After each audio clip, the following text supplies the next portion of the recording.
6 months ago, I think there was some doom, a little bit of gloom about the outlook for 13.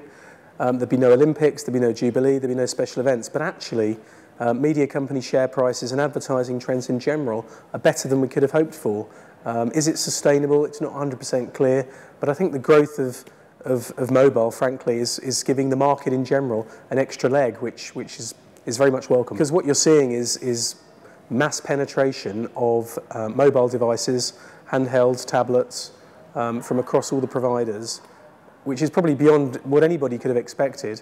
Advertisers are having to respond.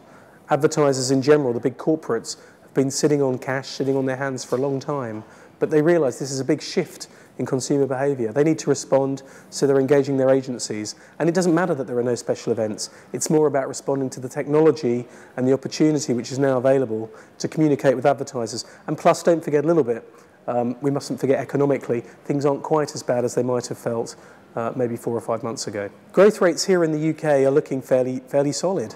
We're seeing growth in the low to mid-single digits for advertising in general so far this year, in 2013.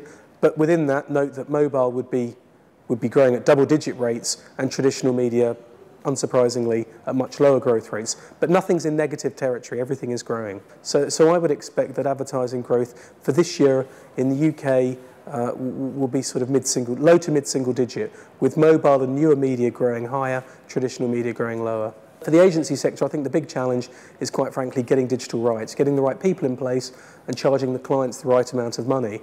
I still think there's an element within any agency of managing decline and managing growth. Sometimes the guys that would have driven the old client relationships don't quite get what drives the new client relationships. Equally, business development, which may have relied on a certain way of doing things, may not be so relevant anymore. So getting that personnel mix is a very sensitive issue, it's very difficult, but agencies are all about people, and so getting the people in place is key. And incentivising them. I think for any agency environment, incentivising people so that you don't lose them to startups, because that's the other big trend, startups, is going to be a key challenge.